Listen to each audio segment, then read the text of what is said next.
Perjalanan ke Emmaus bagian 4 dari ayat 25 sampai 27. Mari kita berdoa. Allah yang Maha Kasih, kami merenungkan hidup kami di hadapan firman-Mu. Ajarlah kami Tuhan untuk menjadi murid-murid yang setia kepadamu. Dalam nama Tuhan Yesus kami berdoa. Amin.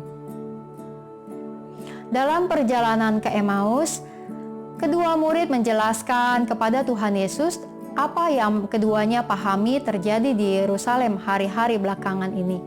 Lalu setelah penjelasan itu, ayat 25 mengatakan, lalu Yesus berkata kepada mereka, "Hai kamu orang bodoh, betapa lambannya hatimu, sehingga kamu tidak percaya segala sesuatu yang telah dikatakan para nabi."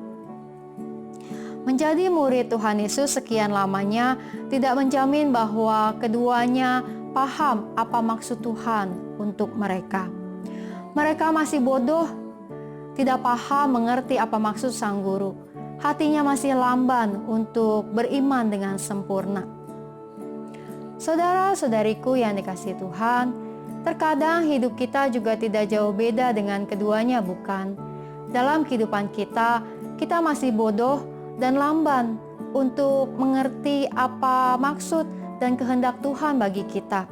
Kita masih bimbang dengan segala sesuatu yang terjadi dan tidak mengerti apa yang harus kita lakukan. Jika itu kita alami, maka janganlah gentar. Mari kita terus belajar tentang Tuhan dalam hidup kita, bergaul akrab dengan firman Tuhan. Membiarkan Tuhan mengajar kita melalui semua pengalaman suka dan duka, sehat dan sakit, bahkan pengalaman kita bersama menghadapi pandemi ini. Biarlah kiranya kita belajar tentang apa maksud Tuhan bagi kita dalam segala sesuatunya. Menjadi salah dan gagal paham dengan rencana Tuhan adalah proses iman. Namun mari kita tetap bersedia belajar, bahkan belajar dari kesalahan dan kegagalan kita, dan bangkit kembali untuk mengenali apa yang menjadi kehendak Sang Guru. Ayat 27 mengatakan, lalu Yesus menjelaskan kepada mereka apa yang tertulis tentang Dia dalam seluruh kitab suci, mulai dari kitab-kitab Musa dan segala kitab nabi-nabi. Tuhan adalah guru yang murah hati, yang bersedia mengajar dan mendidik setiap murid yang mau dengar-dengaran akan Ia.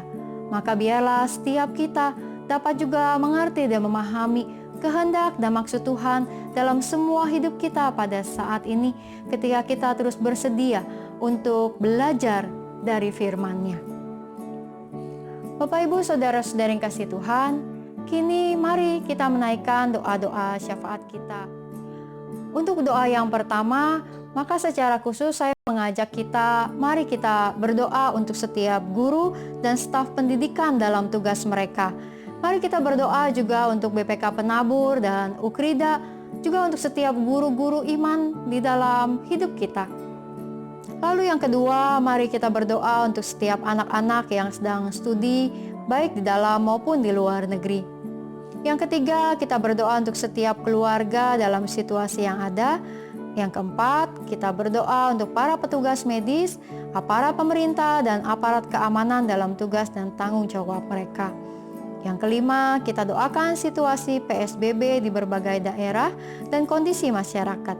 Yang keenam, mari kita berdoa untuk setiap orang yang sakit, yang berduka, dan yang bergumul untuk mencari kehendak Tuhan dalam situasi ini.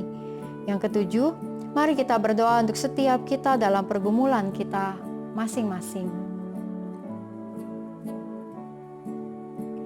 Ketika kita menaikkan doa-doa ini, biarlah kita menaikkan doa ini dengan berserah penuh kepada Sang Guru dan membiarkan Sang Guru untuk mengajar dan mendidik kita mengerti apa maksud dan kehendaknya dalam sepanjang hidup kita, secara khusus di dalam situasi yang kita hadapi saat ini. Kiranya Tuhan menolong kita. Amin.